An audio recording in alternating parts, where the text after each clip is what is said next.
신명기 1장 1절을 보겠습니다.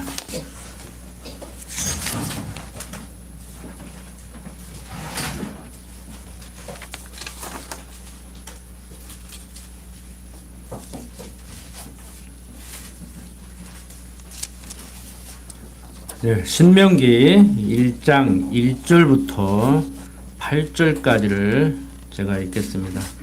이는 모세가 요단 저편 숲 맞은편의 아라바 광야 곧 바란과 도벨과 라반과 하세롯과 다시압 사이에서 이스라엘 무리에게 선포한 말씀이니라. 호렙산에서 세일산을 지나 가데스 바네아까지 10하룻길이었더라. 제 40년 11월 그달 초일일에 모세가 이스라엘 자손에게 여호와께서 그들을 위하여 자기에게 주신 명령을 다 고하였으니 때는 모세가 헤스본에 거하는 아모리 왕 시온을 쳐 죽이고 에드레이에서 아스다롯에 거하는 바산 왕 옥을 쳐 죽인 후라. 모세가 요단 저편 모압 땅에서 이 율법 설명하기를 시작하였더라. 일러스되 우리 하나님 여호와께서 호렙산에서 우리에게 말씀하여 이르시기를 너희가 이 산에 거한지 오래니 방향을 돌려 진행하여 아모리 족속의 산지로 가고 그 근지 곳곳으로 가고 아라바와 산지와 평지와 남방과 해변과 가나안 족속의 땅과 레바논 땅과 큰 강 유브라데까지 가라 하셨으니 여호와께서 너희 열조 아브라함과 이삭과 야곱에게 맹세하사 그들이 그 후손에게 주리라 하신 땅이 너희 앞에 있으니 들어가서 얻을지니라.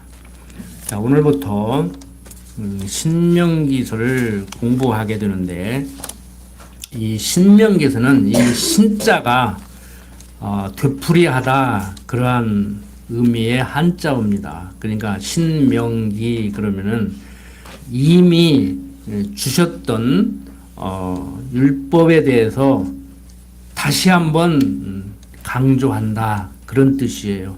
율법을 다시 한번 반복해서 얘기해주고 있는 내용의 책이라는 거예요.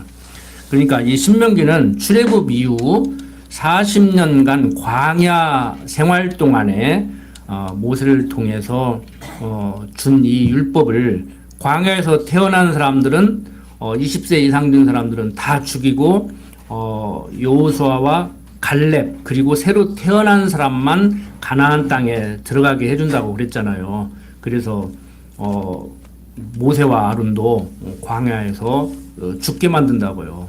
그러니까 어떤 행위로 우리가 요단강을 건너서 가나안 땅에 들어간다? 우리 행위로 천국을 갈 수 있다? 그러면 이게 문제가 되는 거예요. 그런데 이 신명기를 가르치는 많은 사람들이 행위구원을 자꾸 강조를 한다고. 하나님의 은혜를 얘기하면서도 신명기를 가르칠 때만큼은 행위구원을 자꾸 얘기해서 자기들도 헷갈리는 거예요. 그러니까 이 신명기를 모세오국에서 빼버린다든지 그랬으면 좋겠죠. 그리고 루터가 야고보서를 자기가 독일어로 번역하면서 이 야고보서가 없으면은 내가 성경을 창세기부터 요한계시록까지 논리적으로 성경은 이런 책이라고 깔끔하게 얘기할 수 있을 것 같은데 야고보서가 문제가 되는 거예요. 야고보서가 행위구원을 얘기하는 것 같으니까. 그래서 독일어로 성경을 번역하고 루터가 야고보서를 자기가 번역해 놓고 이건 지푸라기 서신이다 그랬어요. 그러니까 보잘것없는 없었으면 참 좋을 뻔한 그런 성경책이라고 그렇게까지 얘기를 해버렸어요 루터가. 그러니까 구약학자들이나 신약학자들이나 이 성경학자들이 창세기부터 계시록까지를 설명을 하는데 깔끔하게 설명하기를 힘들어해요. 그들이 잘못 배워서도 그렇지만 잘 가르치는 선생이 없거든요. 그런데 정말 성령 하나님께서 우리들과 같이 이렇게 깨닫게 해주지 않으면은요, 좋은 스승을 만나기도 했지만 깨닫게 해주지 않으면 못 깨닫습니다. 쥐어줘도 못 깨달아요. 그래서 여러분들이 꼭 제가 잘났다는 얘기가 아니고 우리와 같이 이렇게 성경을 공부하는 것을 다행으로 여겨셔야 됩니다. 뭐 이단 교주들도 다 자기들이 잘났다고 그러는데 저만 잘났다고 하는 것이 아니고 성령 하나님께서 우리의 눈과 귀를 열어서 성경을 이렇게 올바로 볼 수 있게 이렇게 하셨다는 거 참 감사할 일이죠. 뭐 이단들 다 결국에는 돈 문제, 뭐 성 문제, 뭐 이런 문제인데 우리 그런 거 없잖아요. 우리를 오해하는 사람들은 자꾸 자기들한테 갈 줄 알고 자기들이 유혹하면은 끌려갈 줄 아는데 큰 착각을 해도 보통 착각이 아니에요. 우리는 다시 한번 강조드리지만 개혁신학을 하는 사람들이란 말이에요. 영어로 리폼드 시오리. 그러니까 무슨 얘기냐. 지난번에도 강조를 드렸지만 잘못된 건 고치고 부족한 건 채워나가고 제대로 된 건 지키고. 그러니까 선배들 한 거 싹 무너뜨리자는 얘기가 아니에요.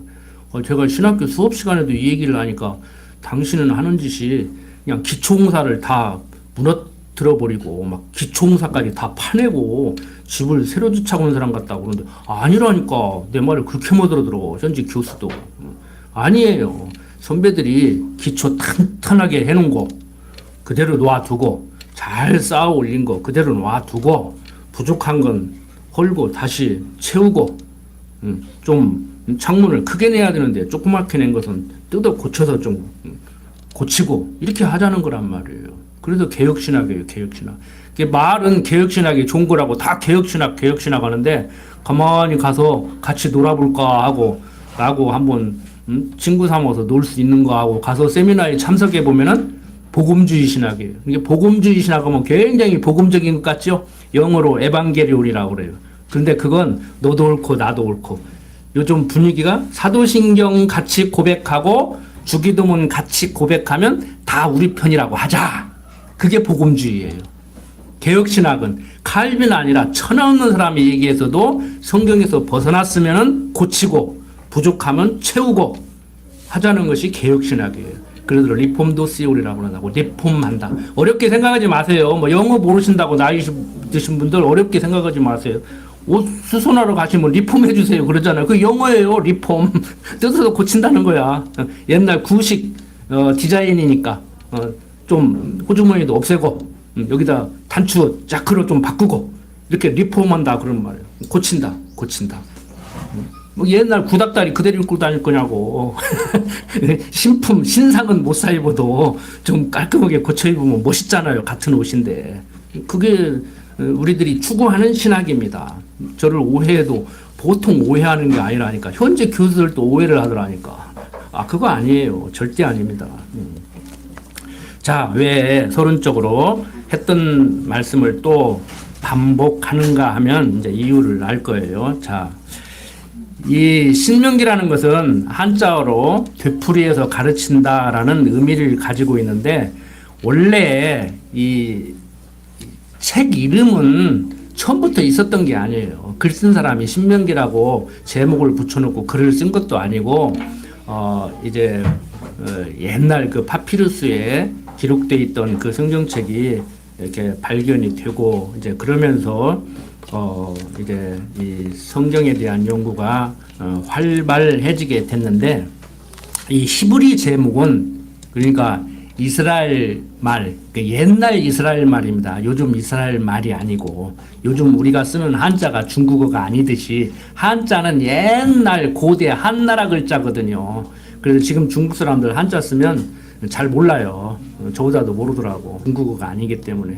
그것과 마찬가지로 고대 히브리어로 엘레하드 바림이라고 그러는데 계명을 밝히 설명해주는 책 그런 뜻이에요. 그것을 이제 히브리 성경을 헬라어로 번역하면서 그러니까 최초로 히브리어 이스라엘어로 써놨던 성경을 헬라어 지금 그리스어입니다. 그 헬라어도 헬라라라는 나라가 없어졌잖아요. 그 그리스 옛날 그 나라 이름을 이제 헬라라고 그러거든요. 우리 지금 대한민국 땅에 살던 사람들이 우리 조상들이 옛날 그 살던 시대는 조선이라고 그 앞에는 고려라고 이렇게 불렀듯이 그래서 이 헬라어는 그리스어를 얘기하는데 지금 이 성경 헬라어 얘기하면 그리스 사람들 잘 몰라요. 글자는 똑같아도 옛날 고대어라. 근데 이 헬라어로 최초로 번역됐다고 이렇게 얘기를 하는데 72명의 학자들이 헬라어로 번역을 했다고 그러한 뭐 전설이라고 학자들은 그렇게 얘기하는데 구전으로 내려오는 얘기가 있어요. 그래서 그게 이제 학계에서 통설로 70인역이다 그렇게 얘기를 해요. 그래서 지금 현대 학자들이 밝힌 내용 중에 히브리어 성경을 최초로 헬라어로 번역한 성경을 70인경이라고 그렇게 얘기를 한다. 정확히 72명의 유대인 학자들이 번역을 했다고 그렇게 전해져 내려오는 대로부터 70인역이라고 이렇게 번역을 했다. 그런데 이 70인역에서는 뭐라고 번역을 했냐면은 율법의 반복, 두 번째 율법 이런 의미로 번역을 했어요. 그래서 헬라어에서는 두테로메온 이렇게 번역을 했어요. 두 번째 율법이라는 뜻으로.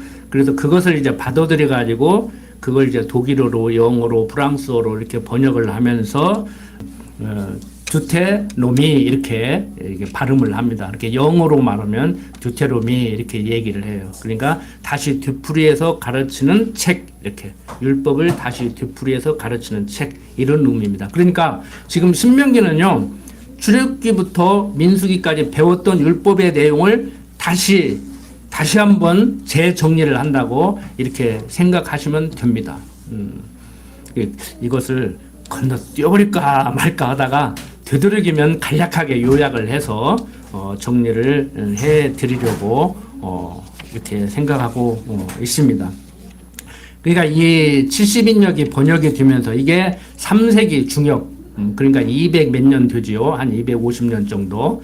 그때 모세 오경이 헬라어로 번역이 되면서 그 뒤 한 100년 동안에 창세기부터 계시록까지 지금 우리가 성경 66권이라고 하는 그 정경이 다 헬라어로 번역이 되게 돼요. 그러니까 성경이 이렇게 헬라어로 다 번역이 되게 된 것은 한 350년경. 그러면서 뒤에 각종 종교회를 통해서 지금 성경 66권만이 정경이다 이렇게 정해서 우리는 받아들이고 있죠. 로만 카톨릭 같은 경우는 유경이라고 해서 12권을 또 받아들이고 있어요. 유경. 그러니까 우리와 같은 성경을 보는 게 아닙니다. 66권은 우리와 같은 성경을 보지만 그들은 또 공동 번역이라고 해서 이미 몇십 년 전에 그들만의 성경을 가지고 있고 요즘 우리들은 뭐 개역 개정판 있잖아요. 근데 우리는 개역판 옛날 거 지금 그대로 저는 사용하고 있는데 좀 의식이 있는 분들, 정말 정통 보수 신학을 지키고자 하는 분들은 현재 교수들도 그러고 우리와 같이 개역판 안 쓰고 옛날 성경 그대로 쓰고 있어요. 그래서 요즘 한글 문법으로 말하면 뭐 조사를 조금 바꿔야 되고 현대어로 좀 바꿔야 될 부분이 있지만 개역 개정판이라든지 이런 성경은 조금 그 내용을 왜곡하는 자기 입맛에 맞는 자기 상식에 맞는 그런 수준으로 번역한 부분이 있기 때문에 참 조심스러워요. 뭐 보지 말라는 얘기는 아니지만 여러분들이 집에서 개역 개정판 가지고 계신 분들은 옛날 선배들이 가지고 있던 개역판하고 놓고 비교를 해보세요.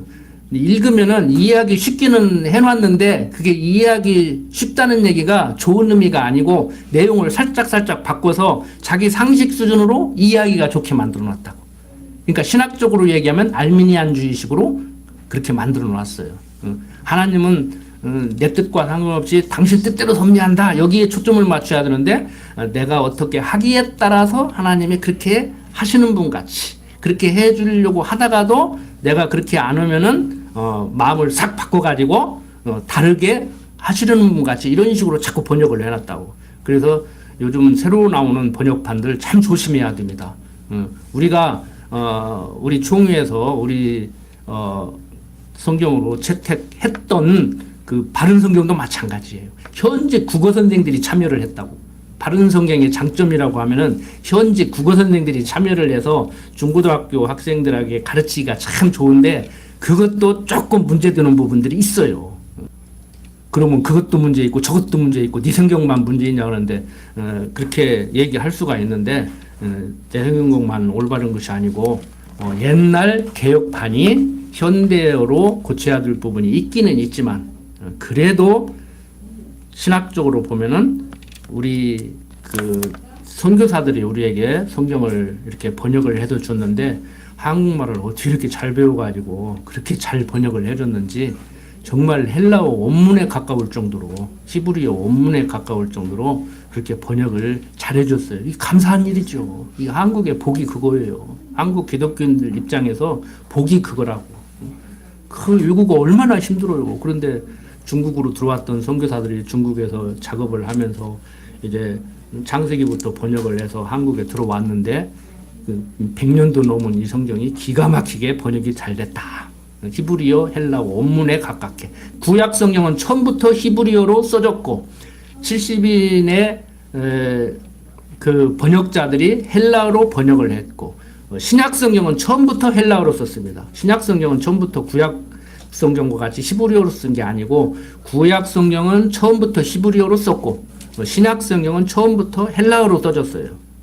그래서 구약 성경 히브리어를 그 70인역이라고 하는 그 번역 성경이 72명의 유대인 학자들이 헬라어로 번역을 한 거예요. 신약 성경, 구약 성경 똑같이 헬라어로 이렇게 보기 위해서. 이제 성경에 대한 어떤 개괄적인 얘기는 여기까지 말씀을 드리고 자 이제 본론에 들어가 봅니다. 조금 전에 1절부터 8절까지를 읽어 드렸는데 이 1장 1절 다시 한번 차근차근 보면서 말씀을 드리겠습니다. 이는 그 뭐겠어요? 이는 그러니까 신명기 전체를 얘기하는 것이죠. 이는 그러니까 이 책은 이 책의 내용은 지금 이 글의 내용은 앞으로 써나갈 글의 내용은 그런 의미입니다. 이는 모세가 요단 저편 숲 맞은편의 아라바 광야 곧 바란과 도벨과 라반과 하세롯과 디사합 사이에서 이스라엘 무리에게 선포한 말씀이니라. 그러니까 이미 과거에 선포되어진 선포된 말씀이라는 거예요. 그것을 반복해서 얘기하겠다는 것이죠. 호렙산에서 세일산을 지나 가데스 바네아에까지 10하룻길이었더라. 제40년 12월 그달 초일일에 모세가 이스라엘 자손에게 여호와께서 그들을 위하여 자기에게 주신 명령을 다 고하였으니 때는 모세가 헤스본에 거하는 아모리 왕 시온을 쳐 죽이고 에드레이에서 아스다롯에 거하는 바산 왕 옥을 쳐 죽인 후라. 민수기 끝날 때쯤 지지난주인가 말씀을 드렸잖아요. 모세가 요단 저편 모압 땅에서 이 율법 설명하기를 시작하였더라. 일러스 네 이제 본론에 들어가는 거예요. 이제 시작하는 거예요. 우리 하나님 여호와께서 호렙산에서 우리에게 말씀하여 이르시기를 너희가 이 산에 거한 지 오래니 방향을 돌려 진행하여 아모리 족속의 산지로 가고 그 근지 곳곳으로 가고 아라바와 산지와 평지와 남방과 해변과 가나안 족속의 땅과 레바논과 큰 강 유브라데까지 가라 하셨으니 여호와께서 너희 열조 아브라함과 이삭과 야곱에게 맹세하사 그들과 그 후손에게 주리라 하신 땅이 너희 앞에 있으니 들어가서 얻을지니라고 말씀을 해주고 있습니다. 자, 호렙산에서 명하신 여호와의 말씀을 모세가 회고하면서 이제 9절부터 18절까지를 보면은 호렙산에서 행할 일들을 명하신 사실에 대해서 다시 한번 생각을 하죠. 회고한다 그렇게 얘기하잖아요. 옛날 일을 생각한다. 그러니까 지금 이스라엘 백성들이 홍해를 건너서 동남 방향으로 향했죠. 북쪽으로 바로 가야 되는데 거기 블레셋이 있어서 두려워할까 봐서 하나님이 돌린다고 돌린 것이 광야 40년 생활을 방황하게 했단 말이에요. 홍해를 건너서 동남 방향으로 이렇게 왔다고. 그래서 이제 북쪽으로 가라 그래서 이제 요단 동편까지 올라와 있는 거예요. 그러니까 요단강 건너기 일보 직전입니다. 그것을 다시 한번 반복해 주는 거예요. 왜? 요단강 건너서 가나안 땅에 들어가면 여호수아 갈렙 외에는 지금 잘 몰라요. 하나님이 왜 이러한 섭리를 하셨는지, 하나님이 호렙산에서 모세를 통하여서 주신 율법의 내용은 무엇인지, 그 율법은 어디에 어떻게 사용하라고 주신 것인지, 율법은 지켜서 구원 얻어야 되는지, 지킬 수 없는데 다 죽이려고 준 것인지 아직 잘 모른다고. 지금 성경학자들도 잘 모르잖아요. 그래서 서론에서 제가 이렇게 서론적으로 말씀드린 내용 중에 중요한 내용이 뭐냐면은 특히 신명기서를 이렇게 공부하면서 우리는 성경적으로 창세기 1장 28절을 근거로 생육하고 번성하고 땅을 정복하고 다스리라고 말씀하신 하나님께서 생육하고 번성하게 하시고 땅을 정복하게 하시고 지난번에 말씀드렸잖아요. 숫자가 이 정도 되고 너희들은 이러한 생업을 하면서 사는 집하기 때문에 가나안 땅에 들어가면은 이러한 지역을 이만큼 너희들을 차지하고 살게 해준다고 하더니 제비 뽑기 하는데 그 제비 뽑기까지라도 하나님께서 그 제비를 뽑게 만드시는 하나님이란 말이에요. 하나님이 말씀하셨지만 제비는 복불복이 아니고 제비까지도 하나님이 정해준 땅으로 제비를 뽑게 하시는 하나님, 모든 것을 다 하나님이 섭리하시는 하나님을 성경은 얘기하고 있단 말이에요. 그런 것이 잘 안 보일 때는 저도 이제 헷갈렸죠. 이제 도대체 무슨 얘기를 하는 거냐. 어느 사람 말대로, 어떤 분의 말대로 하나님이 하실 일이 따로 있고 내가 할 일이 따로 있는가. 하나님 하시는 일은 계획되어 있는데 내 의지에 의해서 계획을 이루지 못하게도 할 수 있는가.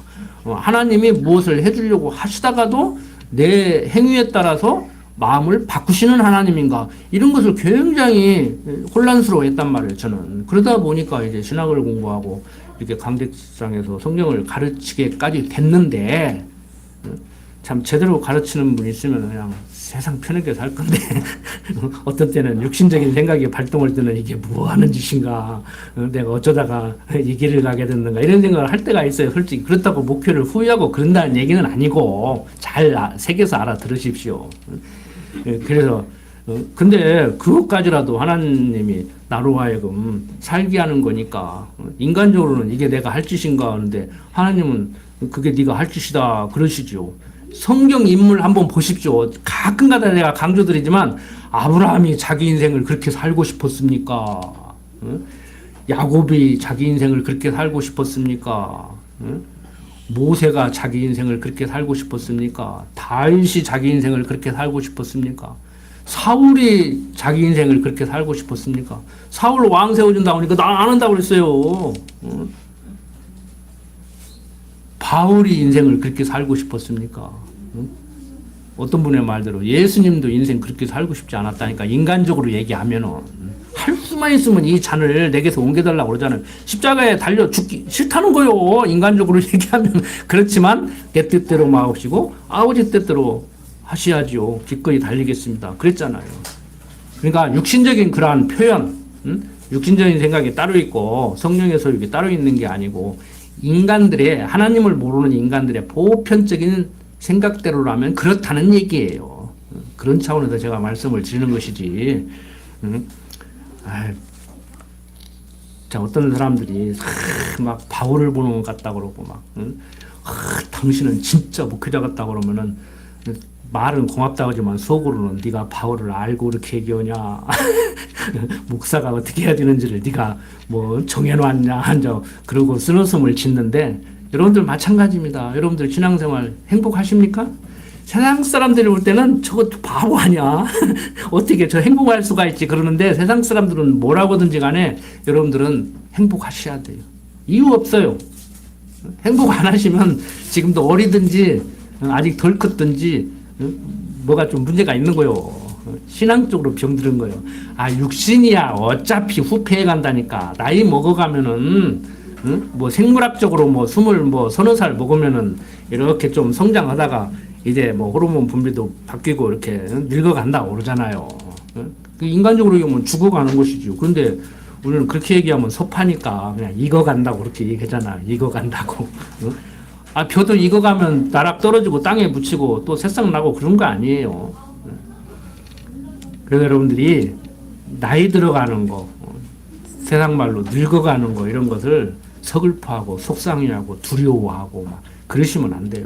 그냥 좀 익어가면은 익어간 분답게 젊은 사람들에게 본을 보이고 젊은 사람들이 나도 저 나이 되면 우리 권사님, 지사님, 장로님 같이 저렇게 될까?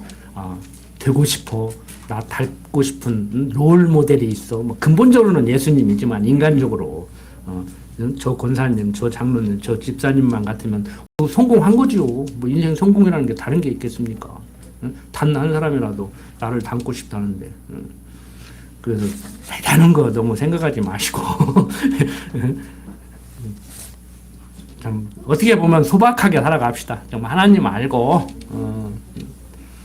자, 문제는 뭐냐면은 우리는 이렇게 3대 언약을 이루어 가시는 하나님을 성경을 통해서 그리고 우리에게 주어진 삶을 통해서 배우고 확인하게 되는데 너무나 많은 신학자들이 이 호렙산 언약은 신명기에서 얘기해주고 있는 이 언약은 이스라엘 자손에게 행위를 요구한다고 해서 신학적으로 행위 언약이라고 그렇게 얘기를 해요.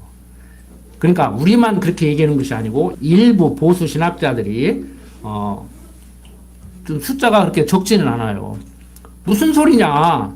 하나님은 은혜 언약을 하시는 하나님이지 무슨 행위를 조건으로 행위를 근거로 복을 주고 저주를 주냐? 하나님은 은혜다. 기독교는 은혜의 종교다. 그렇게 얘기를 하는 사람들이 있어요. 그러니까 신학계에서 행위 언약, 은혜 언약, 행위 언약과 은혜 언약의 조화. 행위 언약은 뭐고 은혜 언약은 뭐냐? 그러면 하나님은 행위 언약을 하시는 하나님이냐, 은혜 언약을 하시는 하나님이냐, 둘 다다 하고 이걸 또 조화를 이루려고 그래요. 왜 신명기가 자꾸 거슬리니까. 그래서 신의 산 언약, 뭐 행위 언약, 뭐 이런 책이 있어요. 기독교 서점에 가면 그건 전부 다 행위를 근거로 하나님이 복을 주시고 뭐 행위를 근거로 천국에 가게 하신다는 그런 의미의 내용을 담고 있는 책이라고 보시면 돼요. 그러니까 처음에 가서 책 살 때 그러거든요. 대부분 여러분들도 일반 책을 사도 그러실 거예요. 제목을 보고 내용을 보고 그 다음에 출판사를 보고 저자를 보고. 저 같은 경우는 이제 저자가 조금 이름이 뜨지를 못했잖아요. 그리고 책도 이제 대단한 출판사에서는 웬만하면 출판을 안 해주려고 그래요. 의식 있는 사람들은 이제 돈이 안 돼도 출판을 해주려고 그러는데 이게 돈이 되겠나 안 되겠나를 따진다고. 이게 우리 같은 경우는 이제 자비량으로 출판을 한다고 이제 이름 없는 출판사, 이름 없는 저자. 그 내용을 보야 되는데 내용을 안 봐. 내용은 보기가 힘들어. 가서 읽어봐야 되니까 공짜로 줘도 안 봐. 그 참 이게 조심스러운 거예요. 그래서 저 같은 경우는 책을 그렇게 안 고릅니다. 책을 볼 때 목차를 봐요. 목차를. 그래서 서론을 딱 봐요. 그리고 결론을 딱 봐요. 그래서 결론이 무언가, 이 사람이 무언 얘기를 지금 결론 짓고 있는가. 그리고 제목을 보고 이제 내용을 이제 보죠. 아, 이 사람은 논리 전개를 어떻게 했는가. 저는 드라마를 봐도 그걸 봅니다. 작가가 무슨 내용을 어떻게 전개시켜 나가는데 그 기교를 어떻게 부렸는가. 아, 그러면 저도 도움이 되죠. 아, 이런 내용의 책을 쓸 때 나는 기교를 이렇게 부려서 시나리오 작가가 저 드라마 대본을 쓰면 같이 나는 책을 그렇게 써야겠다. 그래서 도움받. 그리고 똑같이 드라마를 봐도 보는 차원이 다르다니까. 똑같이 드라마를 봐도. 자, 어쨌든 간에 행위 언약이냐 은혜 언약이냐 논한다고 하면 결론은 우리는 은혜 언약이죠. 그러니까 신학계에 가면은 아, 너는 은혜 언약 쪽에 섰냐? 나는 행위 언약 쪽에 선다. 이렇게 하고 논쟁을 또 한다니까. 근데 그게 아니고 성경을 보면은 행위 언약이 비성경적이죠. 은혜 언약이 성경적이고. 그러니까 우리는 성경적이냐 아니냐를 따져야지 자기 상식 수준에 나는 이쪽에 서겠다, 너는 이쪽에 서겠다. 이렇게 하면 안 돼요. 자기 상식 수준으로 하면 안 돼요. 그래서 성령의 역사가 일어나지 않으면 힘들다는 거예요. 행위언약 쪽을 얘기하는 사람들도요, 인간적인 차원으로 얘기하면, 육신적으로 얘기하면은요, 이 IQ가 저보다 훨씬 높은 사람들이에요. 낮은 사람 그렇게 없어요. 제가 뭐 머리 나쁘지는 않는데, 저희 형제간들이 나쁜 머리는 아닌데, 공부해보니까 머리 좋은 사람들 많더라고. 진짜 부러운 사람들 많아요. 그런데 우리 그런 지능 낮다고 해가지고 성경 이해 못하는 거 아니잖아. 그래서 제가 지난번에 말씀드린 거예요. 여러분들은 성령을 이해할 만한 머리가 충분하다. 거기에 성령의 역사가 따라야 된다는 것이 전제죠.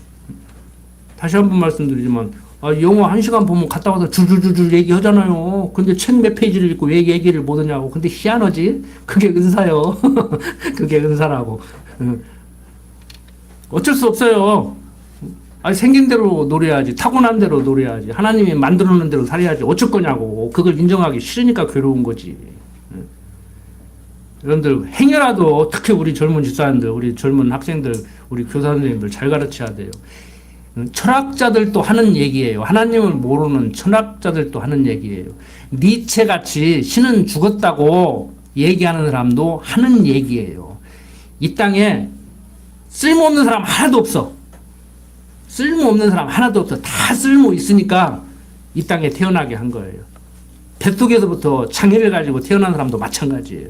그리고 이 땅에서 일어나지 않을 일이 일어나는 일은 없어요. 다 일어날 일이니까 일어나는 것이지. 그런데 TV 뉴스 같은 거 보면은 있어서는 안 되는 일이 일어났다고, 일어나지 말을 일이 일어났다고 그런다. 그게 말이 안 되는 소리인데 말이 된다고 하고 있다니까 사람들이. 거기에 우리는 다 끌려가고 있다고. 다시 한번 말씀드리지만 이건 성경을 얘기하는 사람들 차원이 아니고 하나님을 모르는 철학자들도요. 이 땅에 일어나지 않을 일은 안 일어난다는 거예요. 다 일어날 일이니까 일어나고, 있어야 될 사람이니까 있어야 된다는 거예요. 이게 인정이 못 오니까 가서 뒷산에 가서 목매고 그런 거예요. 그걸 모르니까 내 존재의 의미, 내가 왜 존재하지? 나를 왜 있게 했지? 나로 하여금 무엇을 하고 살아가게 하면서 무엇을 배우게 하려고 어떻게 살으라고 지금 나를 존재하게 했지? 이 존재에 대한 의미를, 가치를 모르니까 한국이 자살률이 그렇게 높은 거예요. 교육 수준이 세계 최고인데 어떻게 2시간에 3명씩 죽냐고. 코로나로 몇 명 죽은 건 아무것도 아니라니까. 다 노인들만 거의 다 갔더만. 코로나 아니도 다 가해양반들이요. 걱정하지 마요. 죽기밖에 더 오겠냐고 막 말 어차피 가는 거. 방법이 좀 다른 거예요. 방법이, 가는 방법이 좀 다르고 데려가는 방법이 다르고. 우리야 뭐 오래오래 얼굴 보셔야 되죠. 반가운 양반들이니까. 한번 보고 싶고 만나면 헤어지기 싫은 양반들이니까 오래오래 사셔야 되겠지만, 하나님 모르는 사람들은 성경이 얘기잖아요. 내 얘기가 아니라, 제 얘기가 아니라. 하나님 모르는 사람들은 일찍 죽는 게 낫고 차라리 태어나지 않은 것이 훨씬 좋다고 그러잖아요. 근데 우리 하나님 아는 사람들이니까 태어난 걸 감사하게 생각하고 오래오래 살면서 보기 싫어도 보고, 싸우면서 큰다고 그냥 싸우는 재미로 사는 사람도 있는데 그러고 사는 거죠. 자, 좀 사설이 또 길었는데 어쨌든 간에 우리는 하나님의 은혜로 산다. 은혜. 교회가 맨날 은혜 얘기하고 사랑 얘기하는데 그러면 사랑이 문제가 돼가지고 시험 들어가지고 교회 못 나오고 있고 막. 그 막 은혜 오면서 도대체 은혜를 어떻게 이해하고 있길래 하나님의 은혜라면서 이만한 것도 하나님의 은혜라고 생각하면 뭐 이렇게 불평불만하고, 제가 우스갯소리로 하는 얘기지만 여러분들, 진짜 몸 불편하신 분들은요, 통증을 느낀다는 것이 얼마나 다양한 일인지를 아실 거예요. 가장 무서운 것이 무감각이라니까요. 감각 없어지라니까요. 감각 없어지면 다리 군드렁군드렁해요. 통증이 있으면 이렇게 절룩거리기라도 하는데 통증이 없다는 게 가장 무서운 거라고. 무관심이 가장 무서운 거라고. 현대인들에게 가장 무서운 게 뭐라겠어요. 지금 학교에서도 직장에서도 가장 무서운 게 뭐예요? 왕따예요. 왕따. 무관심이야. 투명인간 취급하는 거예요. 직장인 가서 투명인간 취급한다고 한번 생각해 보세요. 그래서 지금 나이 드신 분들이 외로운 게 고독사 아닙니까? 근데 외롭지 않은 사람들은 쓰러지니까 몇 시간 만에 찾아가서, 이번에 뭐 현미 씨인가도 싱크대 앞에서 쓰러졌는데 팬클럽 회장이 발견했다고잖아. 여러분들 근육교회 나오셔. 그렇게 구독자 안 는다니까. 설령 집에서 쓰러지셔도 하루에 해 안 넘기지. 어떻게 자식들이 다 살아있는데 형제가 5, 6 되는데 한 달 만에 발견하냐고. 말도 안 되는 소리지. 아니 뭐 내 뉴스를 안 보였는데 뉴스 보면 자꾸 헛소리 해가지고 속상해서 하는 얘기 속상해서. 잘 나오십시오. 쉬는 양반들도 나오시고 쉬려고 하다가도 쉬지 말고. 자, 하나님의 은혜다. 하나님의 은혜다. 다른 거 없어요. 하나님의 은혜. 자, 9절부터 봅시다. 그때 내가 너에게 말하여 이르기를 나는 홀로 너희 짐을 질 수 없도다. 모세가 광야 40년을 이끌면서 모세가 생각한 게 무엇이었냐면은 그때 광야 40년 백성들을 인도할 때 안 한다고 했는데 하나님이 하라고 해서 했잖아요. 그때 내가 너에게 말하여 이르기를 나는 홀로 너의 짐을 질 수 없도다. 이게 무슨 얘기예요? 짐이 너무 무거워. 이스라엘 백성들을 인도에서 가나안으로 갈 수 있는 여력이 안 돼. 자기가 생각할 때. 그 얘기예요 지금. 오늘날 지도자같이 나를 대통령 시켜야 너희들 잘 먹고 잘 살 수 있어. 거짓말도 하지 마. 하나님이 버린 사울도요, 인간적으로 내가 무슨 왕이냐고 나 못하겠다고 그랬다니까. 안 한다고 했다니까. 응? 모세 지금 하나님의 주권적 섭리, 하나님의 인도하심을 인정하고 있는 거예요. 자기의 처지를 알고 있는 거예요. 자기 능력을 알고 있는 거예요. 자, 너희 하나님 여호와께서 너희를 번성케 하셨으므로 너희가 오늘날 하늘의 별같이 많거니와 너희 열조의 하나님 여호와께서 너희를 현재보다 1000배나 많게 하시며 너희에게 허락하신 것과 같이 너희에게 복 주시기를 원하노라. 그런즉 나홀로 어찌 능히 너희 괴로운 것과 너희 무거운 짐과 너희 다툼을 담당할 수 있으리야. 너희 각 지파에서 지혜와 지식이 있는 유명한 자를 택하라. 내가 그들을 세워 너희 두령을 삼으리라 한즉 너희가 대답하여 이르기를 당신의 말씀대로 하는 것이 좋다 하기에 내가 너희 지파의 두령으로 지혜가 있는 유명한 자들을 취하여 너희 어른을 삼되 곧 각 지파를 따라 천부장과 백부장과 50부장과 10부장과 패장을 삼고 내가 그때 너희 재판장들에게 명하여 이르기를 너희가 너희 형제 중에 송사를 들을 때 양방 간에 공정히 판결할 것이며 그들 중에 타인에게도 그리할 것이라. 재판은 하나님께 속한 것인즉 너희는 재판의 외모를 보지 말고 귀천을 일반으로 듣고 사람의 낯을 두려워 말 것이며 스스로 결단하기 어려운 일이거든 내게로 돌리라. 내가 들으리라 하였고 내가 너희 행한 모든 일을 그때 너희에게 다 명하였었느니라. 모세가 생각한 게 무엇이었냐면은 그때 광야 40년 백성들을 인도할 때 안 한다고 했는데 하나님이 하라고 해서 했잖아요. 그때 내가 너희에게 말하여 이르기를 나는 홀로 너희 짐을 질 수 없도다. 이게 무슨 얘기예요? 짐이 너무 무거워. 이스라엘 백성들을 인도에서 가나안으로 갈 수 있는 여력이 안 돼. 자기가 생각할 때. 그 얘기예요 지금. 오늘날 지도자같이 나를 대통령 시켜야 너희들 잘 먹고 잘 살 수 있어. 거짓말도 하지 마. 하나님이 버린 사울도요, 인간적으로 내가 무슨 왕이냐고 나 못하겠다고 그랬다니까. 안 한다고 했다니까. 응? 모세 지금 하나님의 주권적 섭리, 하나님의 인도하심을 인정하고 있는 거예요. 자기의 처지를 알고 있는 거예요. 자기 능력을 알고 있는 거예요. 자, 너희 하나님 여호와께서 너희를 번성케 하셨으므로 너희가 오늘날 하늘의 별같이 많거니와 너희 열조의 하나님 여호와께서 너희를 현재보다 1000배나 많게 하시며 너희에게 허락하신 것과 같이 너희에게 복 주시기를 원하노라. 그런즉 나홀로 어찌 능히 너희 괴로운 것과 너희 무거운 짐과 너희 다툼을 담당할 수 있으리야. 너희 각 지파에서 지혜와 지식이 있는 유명한 자를 택하라.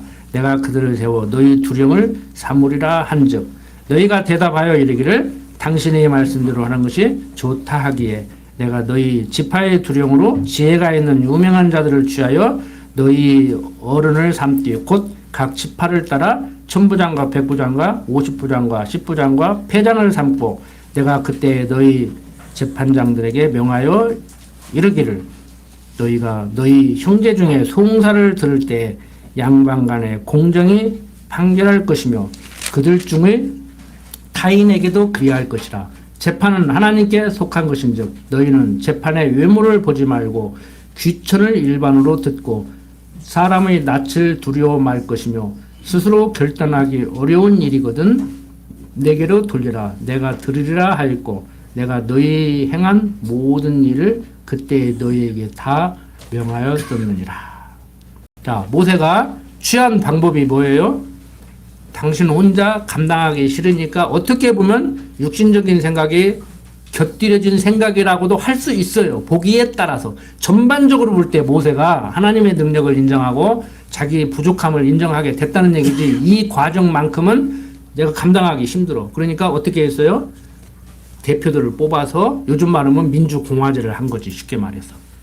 대통령 혼자 어떻게 해요? 그러니까 장관들 세우고 국회의원들 세우고 해서 해나가는 것까지. 장로교 정치 마찬가지죠.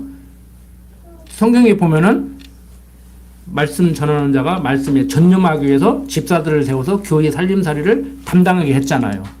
그리고 목사 혼자 다 못 돌보니까 여성들을 돌보는 권사를 세웠고 그래서 장로교 권사는 스승사자, 목사도 스승사자 써요.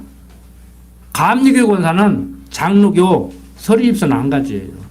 감리교 권사는 일사자 써요. 권사할 때 일사자 쓴다고. 장로교 권사하고 동급이라고 생각하면 안 돼. 그러니까 그거 꼭 무슨 차서가 있고 계급이 있는 것은 아니지만 감리교 권사는요 장로교 안수입사보다 아래라고 생각하면 돼. 이해하셨죠?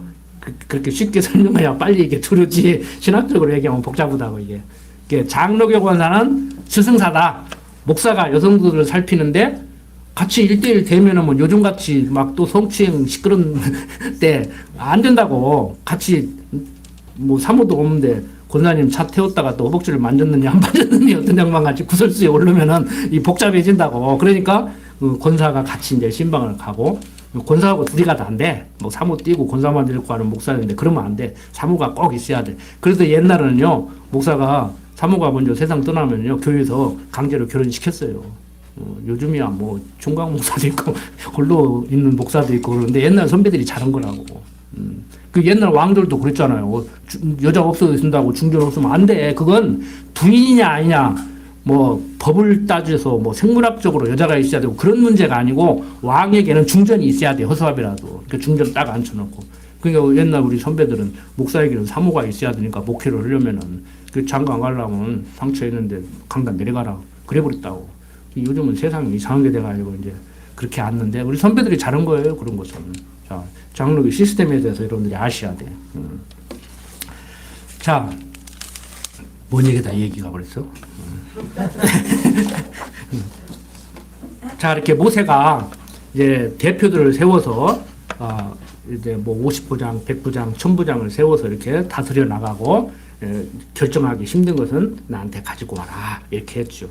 모세 자신도 결정을 못하면 하나님 백성들이 이러는데 어떻게 해야 됩니까 하고 하나님한테 물어봤잖아요. 그러니까 물론 모세가 육신의 소욕이 발동해서 그것을 근거로 하나님께서 무리바에서 성질내면서 반석을 막 지팡이로 두드렸다 해가지고 가나안 땅 못 들어게 하는데 그건 과정적인 거라고 그랬잖아요. 그러니까 육신적인 소욕으로 이렇게 했을 수도 있어요. 그런데 육신적인 소욕이라고 해서 방법론이 나쁜 건 아니잖아요. 그러니까 하나님이 당신이 하고자 하시는 일을 하기 위해서 각자 우리를 들어서 쓰실 때 우리 이제 장로교 기준으로 보면은 목사를 강단에 세워서 말씀을 가르치고 교회를 유지해 나가기 위해서 교회는 말씀을 전하는 곳이니까 가르치는 학교니까 또 장로를 세워서 교인들을 치리하게 만들고 권사들을 세워서 또 여성도들을 치리하게 만들고 집사들을 세워서 교회 살림살이를 담당하게 이렇게 만드는 것 같이 그걸 꼭 육신적인 소유권만 생각하면 안 돼요. 육신적인 소욕은 하나님을 멀리하고 자기 생각대로 하려는 것이 육신적인 소욕이고, 성령 하나님께서 당신이 하고자 하시는 일을 하기 위해서 나를 도구로 들어 쓰신다. 그런데 우리는 다행히 선한 도구로 들어 쓰시지만 악한 도구로 들어 쓰는 사단도 있고 교회 안에서도 있을 수 있다니까요. 있다니까요. 그러니까 여러분들 교회에서 자꾸 우리를 어디로 오라 그러고, 목사 데려가면 교인들 통째로 끌려가니까 목사를 어떻게든지 데려가려고 그러고 그러는데요. 그게 인간적으로 나쁜 것만은 아니에요. 신학적으로도 나쁜 것만은 아니에요. 여러분들의 신앙이 얼마나 견고하게 서 있는가를 스스로 시험받는 과정이라고. 가장 중요한 게 여러분들 끌려가지 않는 거예요. 내 신앙이 확실하다는 거예요. 그 다음 단계가 전도야. 뭐 전도는 전도요. 전도로 한다고 가가지고 거기한테 끌려가지고 자기가 거기 가서 앉아 있더라고. 그러니까 교회 숫자 늘리려고 막 전도 강조하는데요. 우리는 전도 강조 않잖아요. 자기 돈 주고 사 먹은 음식도 소문내고 다니는데 말씀이 제대로 들어갔으면은 소문내고 다니겠지. 전도 하나씩보다 더 무서운 거 이게. 그러니까 내가 제대로 못 가르쳐서 맛 없게 먹어서 소문을 안 내는가 보다 하고 나는 어떻게 하면 요리를 잘할까 하고 이제 그 정도만 하는 거예요. 먹고 소문은 여러분들이 내시겠지. 근데 맛은 없게 음식 해놓고 소문 내라고 막 손님 10분 데리고 오면은 막 뭐 냉면 한 그릇 공짜로 준다고 하는데 그거 안 먹고 말지 누구를 데리고 오냐고. 니나 실컷 먹으라고 그러지. 무슨 얘기인지 아시겠죠? 좀 더 열심히 하시라고. 그 쉽게 얘기하지 어렵게 얘기해 참말로. 정말 좋으면은 하지 말라기도 해요. 자리 부족하니까 데리고 오지 말라기도 예비당 크게 좀 느리고 데리고 오자고 그런다고. 자, 오늘 길게 말씀 드리지 않겠습니다. 모세가 너희 열조의 하나님 여호와께서라고 말씀하시는 이 말씀, 여기에 우리는 초점을 맞춰야 돼요. 하나님께서 모든 걸 다 하신다. 이스라엘 열조라고 하는 말은 오래오래 전 조상 그런 의미의 언어예요. 그러니까 이스라엘의 열조 하면 성경에서 누구를 꼽아요? 아브라함, 그 다음에 이삭, 야곱, 아버지의 아들의 아들, 할아버지. 자, 이스라엘 열주의 하나님, 아브라함의 하나님, 이삭의 하나님, 야곱의 하나님. 너무나 많은 신학자들이 어떻게 가르친다고 저도 그렇게 배웠지만, 바치는 자의 하나님, 뭐 순종의 하나님, 기도하는 자의 하나님 이런 식으로 가르친다고. 잘 바치고 순종하고 기도하게 하려고 교회에서. 그런데 아브라함의 하나님, 이삭의 하나님, 야곱의 하나님, 열주의 하나님은 어떤 하나님이에요? 약속하면 약속대로 이루는 약속 성취 섭리의 하나님이에요. 그러니까 하나님이 약속하고 약속대로 이루셨다. 왜? 당신이 모든 것을 당신 뜻대로 섭리하시는 주권자 여호와심을 알게 하려고. 성경이 말하는 여호와라고 부르는 그 하나님이 천지만물을 창조하고 모든 걸 섭리해 나가신다. 그것을 어떻게 할 수 있냐? 봐라, 약속하고 약속대로 이루어나가는데 우리 행위에 의해서 약속을 하고 이루어나가는 것도 아니고, 약속을 했는데 우리가 행위가 없으니까 약속을 안 지켜주는 것도 아니고, 우리의 행위와 상관없이 당신은 약속대로 모든 것을 이루어 나가지 않느냐. 그래서 은혜라는 거예요. 이게 은혜라고. 막 은혜 그런데 은혜가 넘친다고 하는데 막 은혜 더 받을 거 있어요? 진짜 예수를 믿는 사람이라고 하면은 신앙이 좀 어리더라도 은혜 더 받을 거 없다니까요. 은혜가 차고 넘치지. 응? 막 지금은 성경에 나오죠. 물론 지금은 은혜 받을 만한 때요, 뭐 구원의 날이로다. 그런데 그게 무슨 말인지도 모르고, 예수가 그리스도로 왔으니까 예수를 그리스도로 믿으면 된다는 그 얘기를 하려고 지금은 은혜 받을 만한 때라고 하는데, 1923년도 4월 달에도 지금 은혜 받을 만한 때라고 은혜 받으라 하면 되겠냐고. 예수 안 믿는 사람한테 하는 얘기죠. 그것도 명제적으로. 가서 전도하러 갔는데 은혜 받아야 예수 믿습니다. 여러분들 은혜 받고 예수 믿으세요. 그럴 거예요? 어떻게 전도하십니까? 이제 성경 어설프게 배워놓으면 가서 전도도 못해.